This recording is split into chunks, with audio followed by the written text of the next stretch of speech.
Hi everyone, I'm back again with another movie review, and today it's going to be Incredibles 2. Just going to say I've given up on the whole Sicario 2 Day of the Soldado thing. It's on like once a week here in Australia. It's going to be gone by a couple of days from now, so just given up on that front. So instead, because it's school holidays, I took my son to see Incredibles 2, or should I say, he didn't want to go, and I said he had to come with me because I needed cover, because Incredibles, the first one, is in my book the best Pixar film ever made. It had that incredible blend of brilliant animation, stuff which the kids loved, looking at superheroes, but for the adults you got the message, which was modern day parenting. You almost have to be a superhero to make it work. So I just loved it. So this one is back after 14 years. You've got all the main people who are involved in the voices. Brad Bird is back as director, and you know, we just have to see whether it worked or not. And I think it did work. So normally what we do now is I go, should you go see it in the cinema? Should you wait? Or not see it at all? And I would say definitely go see it in the cinema. If you've got a family, this is a no-brainer, just go and see it. But for an adult, it is a little bit of a decision, and it looks great. So I would say that if you're like me, who really love the Incredibles story, you go in the cinema. If you're not, you probably could wait for DVD or Blu-ray. The other thing I want to just quickly talk about is there's a short before it called Bow, and it's this kind of meditation on being an empty nester, and I thought it didn't work at all. Normally I am so old, when I used to go, first started going to the cinema, when I was like 8 or 9, you would go and you would watch trailers, and there would always be a short film, and it could be like a documentary, or it'd be like, welcome to Patagonia, or something stupid like that. And that would go, then you would be an intermission for 10 minutes. You would go, and that's when you'd go get your drink and your, you know, your ice cream, whatever, and you'd come back, and then the film would start. And there was only like 4 sessions a day, because that took ages, especially if you had a proper film on. So I like it when they put these short films on, but I didn't like this one. Okay, that's enough of that. I'm going to come back and we're going to talk Incredibles 2. Okay, so let's talk Incredibles 2. So there's a very interesting thing which Brad Bird, who wrote and directed the first one, and he's written this one, he's done numerous live action films like Tomorrowland and lots for Pixar. And he makes a really interesting decision. So the film begins right at the end of The Incredibles. And that does a few things. It means he can keep all the kids together, they haven't aged, and he is able to really just pick up the ball where he left it and keep going. And so that's an interesting decision, because if you think in the 14 years since then, it has only been 10 years of the Marvel Cinematic Universe. So when The Incredibles was made, sure, there are superhero films, but they weren't like anything like it is now. So he could have easily gone in a different direction. The kids are grown up. He could have had a bit of a satirical look at superheroes, but he hasn't. It is, if you liked Incredibles, it's more of that. So in a way, I like that decision because I love the kids, especially. But I also think it hems him in, and we're going to talk a little bit about that later on. So, look, it's a Pixar film. So even no matter what, like even The Good Dinosaur, which I hate and rank as probably that or Cars 2 as the worst Pixar film of all time, it just looks fantastic, and they always do.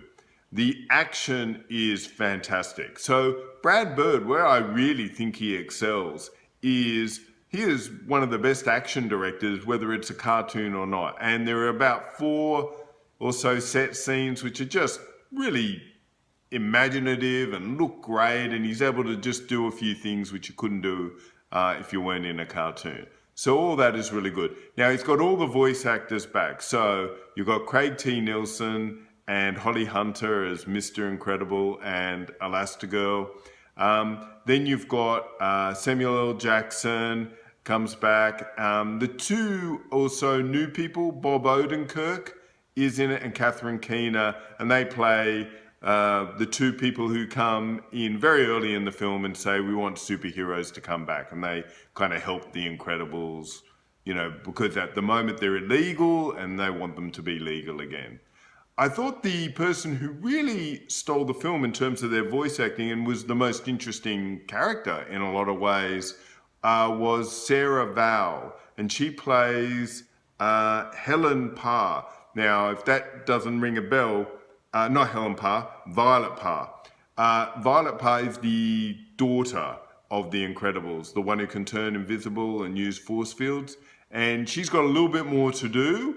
And her voice acting, I thought, was just outstanding. Although, of course, the best character by far is Jack Jack, who starts to get all his powers, and it's kind of crazy. So you've got all these really, really good building blocks. And the problem is there's nothing really to do with them. So the premise is basically in the first 3 minutes, they lose everything, and because they're illegal, what are they going to do? And Elastigirl gets a job offer to become this new kind of symbol of the superheroes, which means Mr. Incredible has to stay at home with the kids. Now, wow. In 1983, I remember seeing a film called Mr. Mum with Michael Keaton. And that was kind of shocking, which was exactly the same story. And there's part of me which goes, wow, it's 2018. Do we really have to tell that story? And then I go on the internet and I go, we have to keep telling this story. It is unbelievable that you have to keep telling a story in which men and women in a modern environment can share parenting and work duties and are equal. And yet we still have to tell that story. So I was kind of highly critical. I thought, this is so boring and traditional. And then the more I thought about it, I went, well, it's still bloody relevant. It's kind of boringly relevant. So I thought the premise is a little bit dodgy. And the problem is, to make that premise work, you have to do a lot of exposition in the first half of the film. And it just weighs it down. And we'll talk a little bit more in spoilers after that. Now, I do want to say the best scene in the whole film, and the best fight I've seen all year, and it's worth entry price alone, is when Jack Jack starts to get his powers. This is kind of early, about 30 minutes into the film. He gets into a fight with a raccoon. Now, that sounds just crazy, and it is crazy. It's so much fun, and everyone in the theater was laughing. Kids, adults, it is so, so much fun. So look, I'm going to leave it there. I'll come back. There's not a huge amount of spoilers, but I can talk a bit more freely. So back soon. Bye. Okay, so we're in spoilers, and there's not that much to spoil, but just in case. The film is incredibly predictable. My son, who's 12, in the first 10 or so minutes went, because the villain is called Screenslaver, which is a bit of a comment, obviously, on internet use and how everyone's looking at their phone. And my son straight away said, oh, look, it's that girl who's in charge of technology for the company who are trying to push superheroes. And I thought the same thing, and of course it was that. And I just found that really lazy storytelling.